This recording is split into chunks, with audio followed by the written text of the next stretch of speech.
nuestro rol educativo, ¿no? Nosotros, en general, quienes trabajamos en cuidados paliativos, no solamente como expertos o especialistas, sino a veces como aplicando estas competencias de cuidados paliativos desde otras especialidades, la oncología, la medicina familiar o lo que fuera, priorizamos, y es lógico que así sea, la actividad asistencial, el cuidado concreto de la persona enferma, del paciente, del entorno de su familia, de la unidad de tratamiento, y el cuidado también de nosotros mismos como equipo. ¿No? Pero sabemos que hay otras dimensiones y competencias, yo creo que están a la altura en importancia, y una de ellas son las competencias educativas, y por eso la necesidad de formarnos. ¿Eh?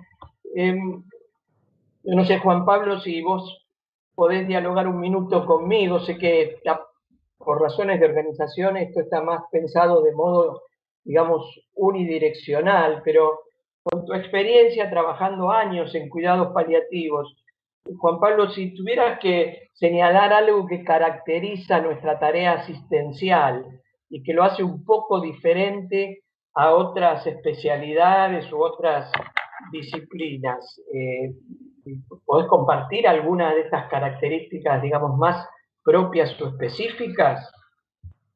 Sí, mira, yo diría el acompañar, este término de acompañar a una persona me parece que en parte refleja un poco lo que hacemos nosotros en cuidados paliativos, ¿no es cierto? Es, eh, es como desligarse un poco de la mirada paternalista del médico y este proceso de estar de la mano acompañando a una persona en un proceso complejo como es una enfermedad crónica avanzada que asociada a un sufrimiento. Creo que eso caracteriza mucho. Y lo otro, importante, esto trabajo en equipo. Yo diría otro de los aspectos importantes de cómo trabajamos en equipo, de que cuidados paliativos no lo podemos hacer solo, lo tenemos que hacer un grupo de personas eh, que con distintas competencias, pero que se relacionan entre sí y planifican entre sí. Creo que eso a grandes rasgos. Tal Es cual, tal cual. Gracias, Juan Pablo. Coincido absolutamente, ¿no? Y las palabras claves que mencionaste, el acompañar, es algo como esencial de nuestra tarea asistencial y que en otras especialidades está, pero un poco está al servicio de alguna otra terapéutica. Nosotros acompañamos y a veces sin otra cosa más que el acompañar, y eso es una cosa esencial y propia de los paliativos. El trabajo en equipo interdisciplinario. En otras especialidades hay trabajo en equipo, pero habitualmente es entre diferentes especialidades de una misma profesión. Se junta el oncólogo con el ginecólogo, con el radioterapeuta y el cirujano, ¿sí? Pero difícilmente ahí participe la trabajadora social, el nutricionista, el enfermero, en fin, ese trabajo interdisciplinario. Y otras palabras claves que mencionaste es las situaciones complejas que se generan en la enfermedad crónica avanzada y particularmente en el final de la vida. Por eso, si anotamos ahí lo que dijimos, ¿no? El acompañar el trabajo interdisciplinario, la enfermedad crónica avanzada, el final de vida, las decisiones éticas, la, la complejidad de la situación, ¿sí? El trabajo mucho más centrado en el hogar del paciente, esa imagen que ya tiene varios años de una paciente que estaba celebrando su último cumpleaños, un par de semanas después fallecía, era una paciente oncológica, y ahí está compartiendo con la enfermera y con la doctora Vilma, ahí está la escena, ¿no? Y ven, creo que atrás se llega a ver el Sagrado Corazón que la acompaña. Por eso, estamos todos, o la mayoría de nosotros, en el extremo de este slide, en el extremo de abajo a la izquierda, ¿no? Con el delantal blanco de la salud, la enfermera, el médico, el trabajador social, el psicólogo, en fin, todo el equipo. Pero está el otro delantal blanco, ¿no? El de las ciencias de la educación. Ahí ven a la magíster en ciencias de educación, Marcela Especo, con quien venimos trabajando en Pallium en este formato de formación de formadores desde hace varios años, ¿sí? Y la necesidad de construir un puente, ¿no? El mismo puente que tengo yo como fondo de pantalla, ese que está detrás mío, es puente ferroviario en la Patagonia del lado argentino. Y cuando hablamos de trabajo en equipo, en educación, en cuidados paliativos, ya no es solo el trabajo en equipo con el médico, el enfermero, etcétera, etcétera, sino con profesionales de otras ciencias. Creo que necesariamente la mirada y el expertise y las competencias de los educadores también deben conjugarse con nuestra perspectiva. Y todo esto, si yo dijera, bueno, dar un concepto básico para el encuentro de hoy, y la verdad que el concepto que priorizaría es este, el de resonancia congruente, ¿sí? Resonancia entre el cómo asistimos a los pacientes, que decimos que los respetamos, escuchamos su voz, los acompañamos, etcétera, y cómo enseñamos a los alumnos. Y acá hay un desafío y también hay una tradición que un poco es muchas veces una amenaza, porque cuando hablamos de lo asistencial, hablamos de que tanto el paciente como el familiar, como nosotros, estamos en un mismo plano transversal, es el plano ético de que somos todas personas. Pero cuando hablamos de alumnos, a veces inclinamos un poquito el plano y creemos, creo que equivocadamente, que el que sabe es el que enseña y que el alumno es el que tiene que escuchar y aprovechar al máximo. Me parece que si insistimos con ese modelo, después es difícil en lo asistencial tratar al paciente como una persona, que a veces lo tratamos como un objeto de cuidados que de algún modo tiene que acatar lo que le decimos, ¿sí? Y hasta nos enojamos cuando eso no sucede. Por eso digo que este puente tiene implicancias fuertes, ¿no es cierto?, entre la salud y la educación. Y así como aprendemos, después podemos terminar cuidando o asistiendo a los demás. Por eso esta necesidad de replantearnos los modelos de aprendizaje y enseñanza.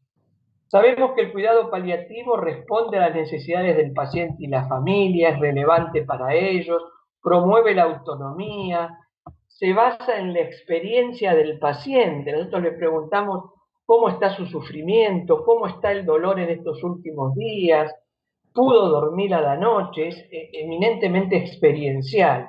E incluye no solamente las ideas, sino también las emociones, la tristeza, el enojo, las conductas y los valores del paciente y también de su familia. Por eso, cuando hablamos de enseñar cuidados paliativos, tenemos también que responder a las necesidades del alumno. Hagamos un repaso. ¿Cuántas veces nos piden, a ver, Gustavo, da una clase sobre dolor? Y me llevo hoy el pendrive, hace años era las diapositivas o lo que fuera, ¿no?, con las mismas secuencias y contenidos, y tengo un alumno de pregrado y mañana fue uno que está haciendo la especialidad en oncología y pasado es un residente de medicina interna. Entonces ahí no estoy respondiendo a las necesidades del alumno. Estoy diciendo lo que yo sé o lo que a mí me parece, ¿no? Y eso va en contra de esa resonancia congruente que tenemos que tener en lo asistencial. Lo que enseñamos tiene que ser relevante para el alumno, no solamente motivo de vanagloria para quien lo enseña. Promover la autonomía y el empoderamiento del alumno, ¿sí?, basado en la experiencia propia del alumno, que aunque sea acotada y reducida, tiene su experiencia de vida. Y si no vio morir a un paciente, habrá visto morir y sufrir a un ser querido o a una mascota. Incluir las emociones, las conductas y los valores y no solo apelar al aspecto y al dominio cognitivo del alumno.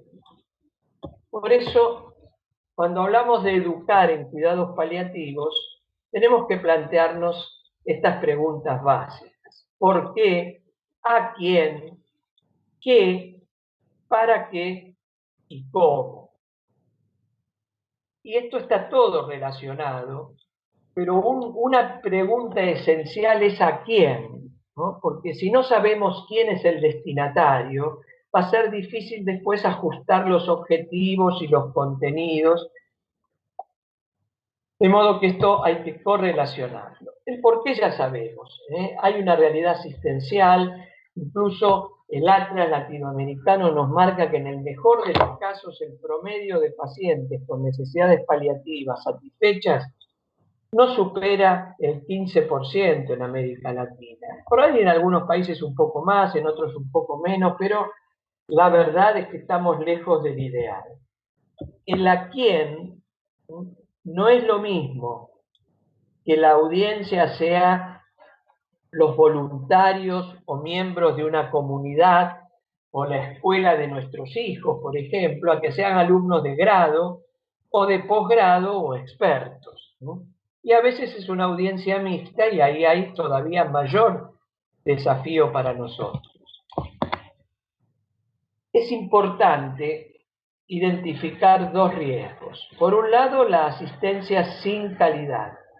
Cuando hay ausencia de programas educativos, pero empezamos a activar programas asistenciales, el recurso profesional obviamente está poco calificado porque no fue educado en cuidados paliativos y entonces la calidad de la asistencia indudablemente no va a ser apropiada.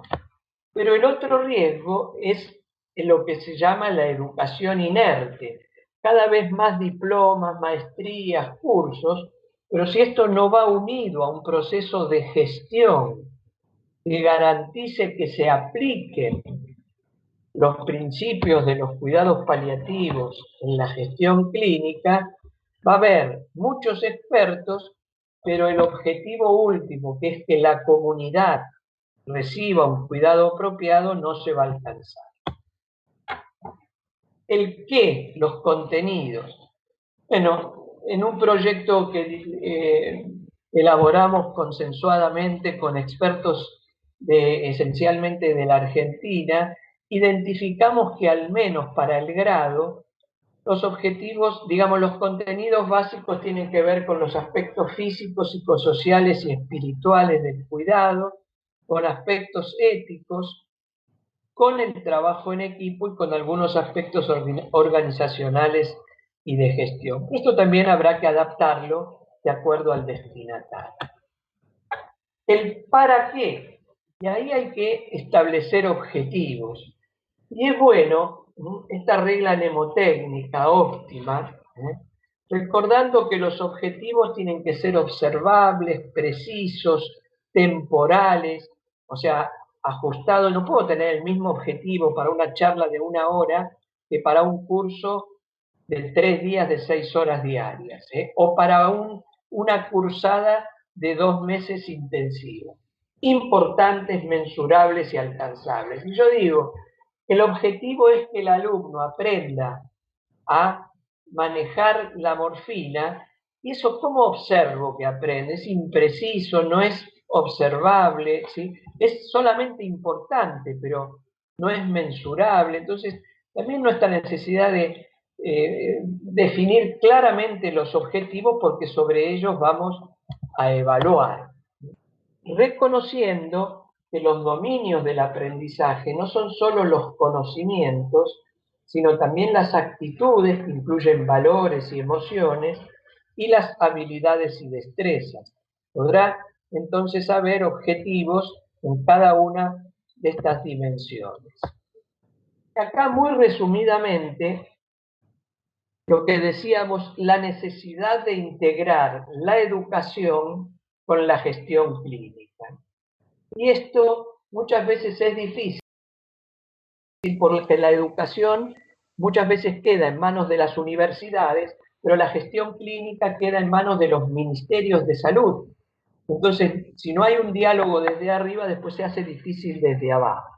Por ejemplo, si yo tengo como un objetivo, ¿no?, que el alumno aprenda la correcta evaluación del dolor, eso tengo que traducirlo en resultados evaluables. ¿Cómo voy a demostrar que el alumno aprendió la correcta evaluación del dolor? Y esos resultados pueden ser, por ejemplo, que el alumno grafique en una página los componentes del dolor total, o que demuestre en un juego de roles habilidad para identificar componentes del dolor total, o que identifique en una viñeta clínica la causa, mecanismo e intensidad del dolor del paciente, ¿sí?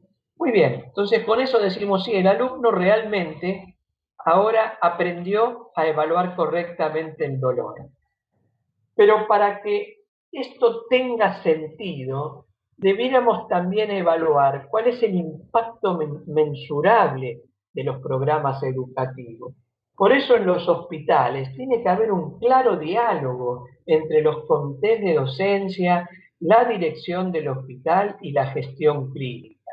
Porque si esto no se traduce en un incremento del porcentaje de historias clínicas de pacientes internados, que por ejemplo incluyan la hoja de evaluación del dolor completa, bueno, va a haber solo un profesional que cuando está evalúe correctamente el dolor, pero no hay digamos, un emprendimiento institucional. Con esto no estoy restando valor a ese grano de arena que cada uno aportamos, sino que estoy tratando de enfatizar la necesidad de ligar la educación con la gestión.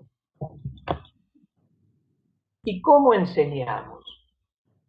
Cuando hablamos solo de conocimientos, podemos pretender que el alumno recuerde, pero no solamente tiene que recordar, tiene que comprender. Y tiene que comprender para aplicar y para poder analizar y evaluar y crear. Por eso esta pirámide, que ya tiene más de 70 años o 60 años desde que Bloom la refirió, sigue siendo importante y todavía seguimos haciendo evaluaciones que solamente apelan a la memoria del alumno, sin garantizar que comprendió y mucho menos está en condiciones de aplicar ese conocimiento. La otra deuda pendiente es recordar que el aprendizaje tiene un proceso individual indudablemente necesario e irreemplazable, pero también es un proceso socialmente construido. Y mientras sigamos con un modelo educativo individualista, donde se desprecie la construcción social, probablemente sea muy difícil que cambie la gestión, y mucho menos que cambie la gestión en cuidados paliativos, donde, como afirmábamos al principio, es necesario ese trabajo en equipo, no solamente el trabajo individual. Un proceso alimenta al otro, de ningún modo puede eludirse uno u el otro. Para ir avanzando ya, y después, si quedan algunos minutos, ofrecer el diálogo, Juan Pablo, ¿qué modelos pedagógicos pueden facilitar este desafío? En la pedagogía tradicional, lo más relevante era el conocimiento. Entonces, los profesores teníamos que esforzarnos para transmitir nuestro conocimiento como si depositáramos un cheque en la caja de ahorros vacía, que era un poco la ignorancia del estudiante. Bueno, eso hoy no corre, ¿no es cierto? Y hay modelos mucho más adaptados, y entre ellos los modelos de aprendizaje experiencial basados en COL. Y una experta en psicología de la educación, la doctora Ruth Marie Kesmedin, readaptó para los cuidados paliativos. Y ahí tenemos un poco toda nuestra experiencia y todo nuestro esfuerzo puesto en promover este modelo de formación que nos parece que es más oportuno, más eficiente, y que ya empiezan a haber algunas evidencias que soportan estas impresiones. Porque sabemos que algunos aprendemos más desde la razón, pero otros aprenden más desde la vivencia y el vínculo con otros. Y algunos aprenden más desde la observación, pero otros aprenden más desde la acción. Por eso un modelo educativo debe recorrer estos 4 cuadrantes, apelando a lo cognitivo, pero también a lo vivencial, a la observación, pero también a la acción, y respetando que cada uno de nosotros, y eso hay modo de identificarlo a través de instrumentos validados, cada uno de nosotros en general es más fuerte, es más proclive a aprender desde uno de estos polos, aunque hay quienes están como más equilibrados y aprenden desde las 4 perspectivas o desde 2 o 3 de ellas y no solamente una. Otro desafío es el aprendizaje colaborativo. Yo creo que esto es lo que se viene en salud y es imprescindible en cuidados paliativos. Si un futbolista de lunes a viernes se entrena en una cancha de fútbol y el fin de semana lo pongo en una cancha de básquet, seguro que patea la pelota con los pies. Si nosotros nos formamos como médicos solamente con compañeros estudiantes de medicina y después cuando vamos al hospital nos hablan de trabajo en equipo, muy probablemente estemos como ese futbolista en la cancha de básquet. No sabemos cómo hacerlo. No es mala voluntad, simplemente no fuimos entrenados. Por eso me parece que estas universidades que están promoviendo desde el grado el diálogo entre las distintas profesiones, la medicina, la enfermería, la psicología, están por un camino de avanzada. En definitiva, tenemos que tener en cuenta, como educadores, cuál es la audiencia, cuál va a ser el objetivo, dando una participación a la audiencia, y en base a eso elegir la modalidad, que podrá ser más reflexiva, más vivencial, más de observación o más de acción. Idealmente debe combinar estas distintas modalidades. Pero también es importante evaluar. Vi Wee, una experta británica, oriental pero radicada hace muchos años en Oxford, dice que el conductor más poderoso para que aprendamos cuidados paliativos es que el alumno sepa que va a ser evaluado. Y eso es verdad. Hoy en nuestra sociedad, en lo que no somos evaluados, un poco entre tantas prioridades lo descartamos. Por eso hay que incorporar la evaluación en cuidados paliativos. Que la evaluación no es solo lo que sabe, ni si sabe cómo hacerlo, sino que muestre cómo y que lo haga. Bueno, todo esto tenemos que aprender como docentes clínicos, para implementarlo. Porque esto no lo puede dar un educador, porque el educador no tiene la experiencia y las competencias clínicas.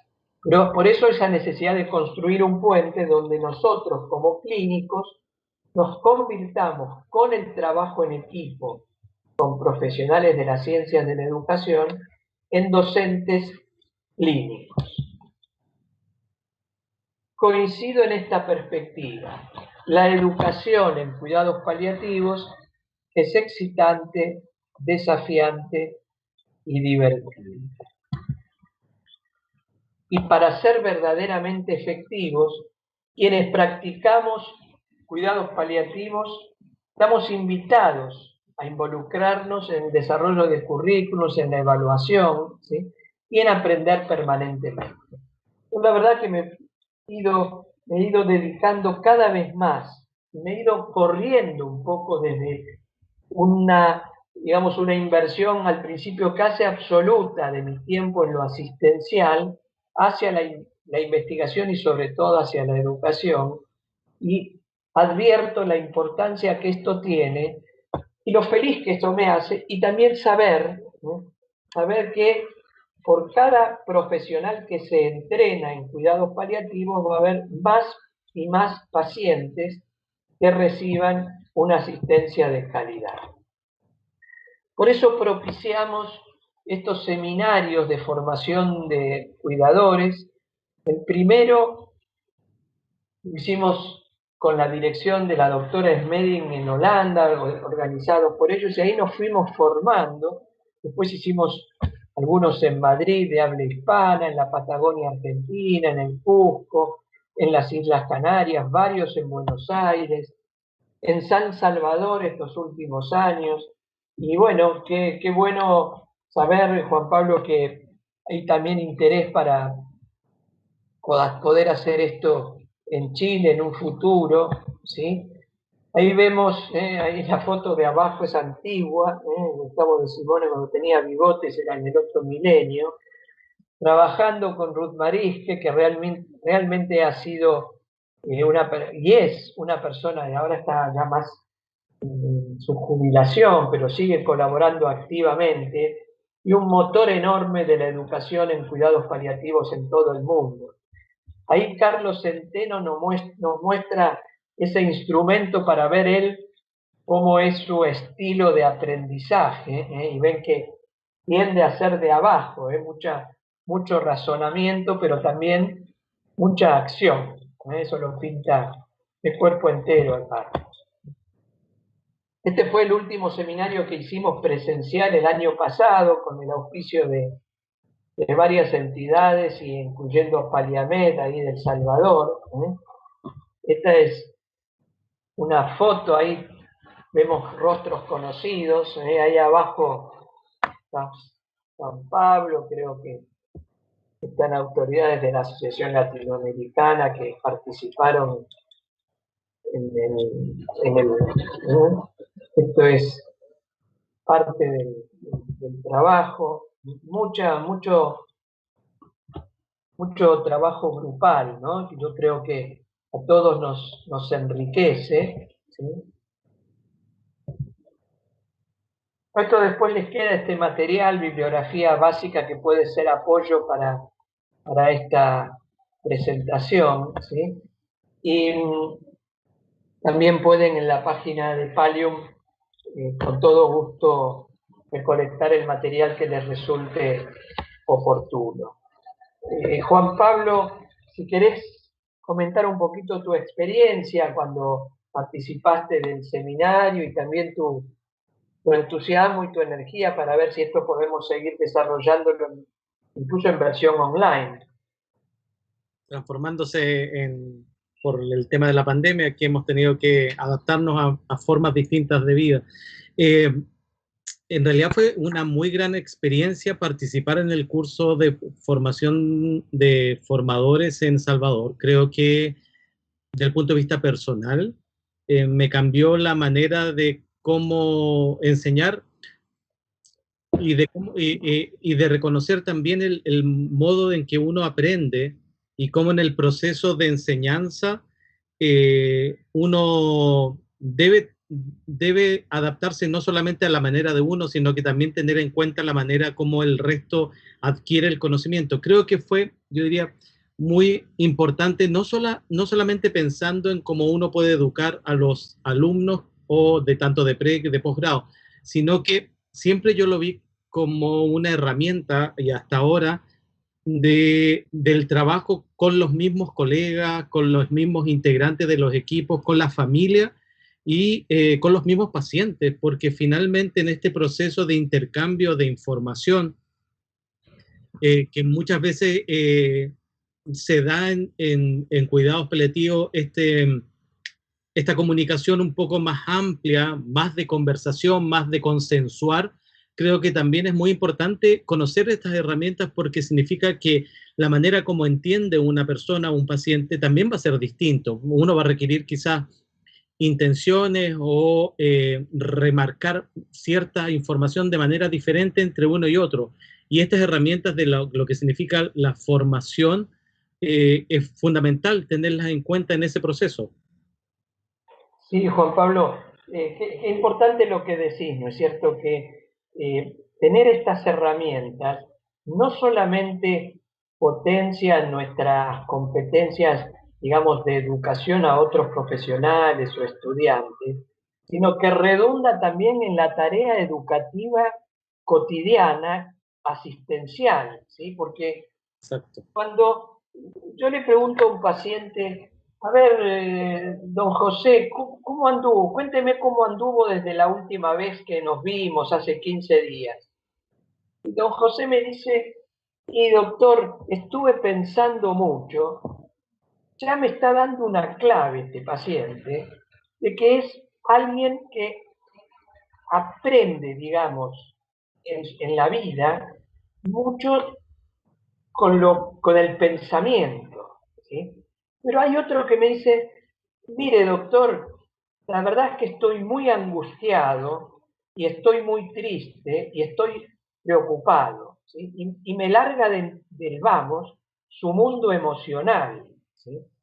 Pero si yo le preguntara a don José, a ver don José, ¿cómo se siente usted? ¿Qué anduvo sintiendo? ¿Qué emociones tuvo estos últimos días? Él, que está aferrado a su estilo más cognitivo de pensamiento, se puede cerrar porque se ve invadido por una pregunta que no hubo una mala intención, pero lo llevé a un terreno que no es el terreno donde se siente cómodo, que es el de expresar sus emociones. Y si a don Carlos, que me expresa sus emociones naturalmente, le digo de entrada, a ver qué anduvo pensando de todo esto, y me mira y me va a decir, no sé, doctor, no pensé nada, porque él a lo mejor no se maneja de ese modo. Entonces tenemos que tener nosotros esta formación, ¿no? Que viene de instrumentos que han sido validados y que nos muestra cómo aprendemos, pero no cómo aprendemos en la universidad, cómo aprendemos en la vida. Exacto. ¿Sí? Eh, yo me compro un nuevo electrodoméstico y voy a leer el librito de resúmenes para ver cómo activarlo. Pero otro va y lo enchufa sin leer nada, y el otro hasta que no lee las 120 páginas en español, en inglés y en chino, no se anima a colocarlo, porque uno es más de un estilo, otro es más del otro. Estas cosas que son básicas y que en un seminario de 3 días las podemos comprender, después viene, como vos decís, el ir de a poco aplicándolas, ¿no? Porque una cosa es comprenderlas y otra cosa es aplicarlas. Así que yo no sé, creo que estamos en tiempo, pero si queda algún... Mira, eso es muy importante y creo que otro valor fundamental de la formación tiene que ver cómo yo devuelvo un poco a un estudiante o lo que nos pasa cotidianamente en las unidades de cuidados paliativos a los pacientes, a la familia, eh, la información también. Creo que eso también es un valor del aprendizaje, de la enseñanza del curso en relación a cómo yo devuelvo mi apreciación de lo que está ocurriendo, en el cual voy haciéndolo paso a paso, valorando ciertas cosas. No se me ha olvidado nunca cómo uno primero valora y aprecia ciertos aspectos y uno le devuelve la preocupación con respecto a otras áreas. Y creo que eso también es muy importante cuando uno se relaciona con los pacientes, especialmente en los temas que tienen que ver con los diagnósticos, con lo que sabe o lo que no sabe el paciente o lo que quiere saber también. Creo que te entrega ciertas herramientas para manejarte en situaciones de incertidumbre, especialmente cuando uno va tanteando de a poco el terreno en relación a la información que el paciente tiene, la que quiere tener también y a qué ritmo la quiere tener.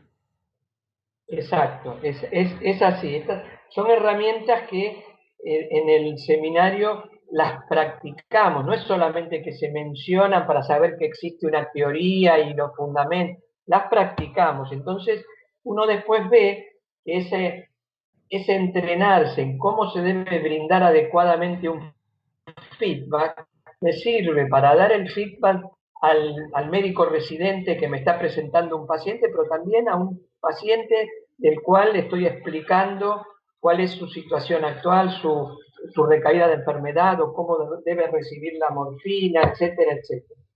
Y todo esto, los japoneses tienen un concepto que ellos llaman el va, de larga A, creo que con H también final, no sé, japonés, no sé, debe ser la única palabra que conozco, que el va habla el contexto de cuidado, ¿no?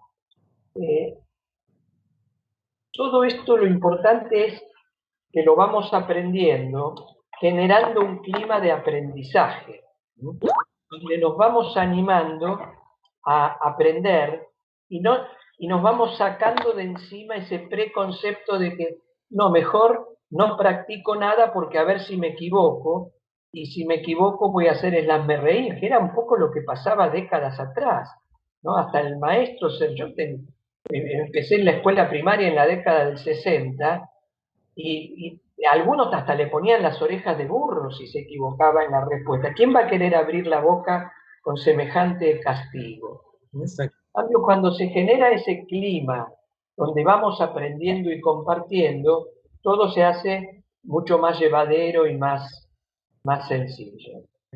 Gustavo, Sí. ¿cómo, obviamente por la pandemia hemos tenido que transformar todo el proceso educativo y a este sistema que es el sistema de videoconferencia, ¿no es cierto? El sistema telemático. ¿Cómo, cómo, cómo poder adaptarnos para poder abarcar las distintas estilos de aprendizaje a través del sistema telemático? Creo que también es un desafío ahí que nos ha llevado, nos ha empujado a la pandemia. Sí, sí, es un desafío y es un desafío en el cual estamos trabajando activamente, ¿sí? Pero que se puede hacer, ¿no es cierto? La verdad que se puede hacer, pero tenemos que primero ser como transparentes y honestos en, en lo que va a suceder, ¿no? Porque muchas veces hoy la educación, fijémonos en este mismo ejemplo, en este valiosísimo encuentro, donde por razones organizativas los participantes un poco están silenciados, ¿sí? Bueno, esto es absolutamente aceptable, pero sabemos que eso va a limitar algunas áreas, ¿sí?, del aprendizaje. Entonces vamos a tener que centrarnos sobre todo en objetivos de comprensión, pero no va a poder haber una activa interacción. En la universidad, por ejemplo, me había llegado una recomendación de que cuando le daba clase por Zoom a los alumnos, que los alumnos no solo estén silenciados, sino que tengan sus cámaras apagadas. Pero resulta que ¿cómo vamos a hacer un ejercicio de juego de roles vía Zoom si yo no tengo el rostro del otro? ¿Sí? Entonces tenemos que ir pensando que con creatividad, que la tecnología puede ser un obstáculo, pero me corro, antes que nada es un puente, ¿sí? Es un puente, pero hay que aprender a usarlo ese puente, ¿sí? Hay que aprender a usarlo. Y un ejercicio de juego de roles. Me dice, pero no es lo mismo. Pero la verdad que hoy estamos haciendo consultas vía Zoom con los pacientes y con familiares. Entonces también eso tenemos que aprenderlo. ¿Y por qué no vamos a aprenderlo en un juego de roles? O sea, es posible, es posible. También la tecnología nos permite trabajar en equipos simultáneamente, después hacer un sharing en común para que todos compartan, y eso es aprendizaje colaborativo.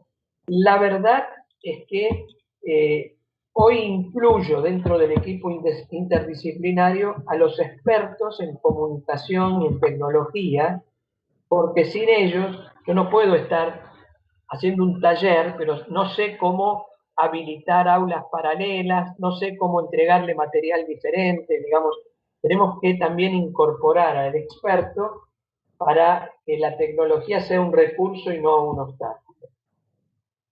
En definitiva, estoy convencido que se puede hacer. Si me decís es el ideal y el ideal creo que es combinar, ¿no es cierto? Combinar presencial con virtual, pero hay que adaptarse a las circunstancias. De Sí. ningún modo es un obstáculo absoluto. Es más, creo que las clases tradicionales en el aula presenciales, la verdad que me parece que van a ir en vías de extinción próximamente. Sí, yo también pienso que esta ha sido también en ese sentido una gran oportunidad de cómo adaptarse a poder entregar el conocimiento bajo una vía distinta que se utilizaba poco previo a la pandemia y que la pandemia exhortó y nos empujó finalmente a un abismo en el cual teníamos que adaptarnos a este sistema telemático, si no se perdía la comunicación, claramente. Es así. Sí, bueno, y en relación al mismo curso, lo que conversamos en un principio, también una de las intenciones que hemos tenido desde hace tiempo de poder hacerlo por vía presencial. Sin embargo, hemos tenido ciertas conversaciones para poder lograr realizar una versión online del curso de formación de formadores el 2021, ¿no es cierto? Sí, estamos trabajando con Marcela Espejos y con el grupo de docentes clínicos para garantizar que en el 2021 ya está muy avanzada el proyecto. Qué bueno. Bueno, yo creo desde las sociedades de Chile, la Sociedad Médica de Cuidados Paliativos, también desde Medopal y las otras sociedades, claramente vamos a estar organizándonos como para poder realizarlo. Creo que es necesario, creo que hay un cierto cambio del chip cuando uno vive esta formación y que finalmente tanto los alumnos, uno mismo, los pacientes y la familia se ve beneficiados de adquirir herramientas nuevas en relación al proceso educativo. No sé, Anita, si tú Bueno, quieres hacer algún comentario, estás ahí. Sí, yo quería, antes que nada, Gustavo, mil gracias. Yo creo que por favor. te volví loca tratando de que estuvieras, pero, pero bueno, un poco yo creo que como fuimos tan privilegiados con Juan Pablo de estar en El Salvador, y yo sé que Juan Pablo está súper preocupado de poder hacerlo en Chile, y creo que es interesantísimo que esto salga. Creo que los comentarios de Juan Pablo con respecto a los pacientes y a esto de poder darnos cuenta que uno no solo educa a los estudiantes, sino que educa a los pacientes, a las familias, a su entorno. Y creo que el modelo que ustedes tienen es súper interesante porque sirve justamente para para todo el conjunto, ¿no? ¿Verdad?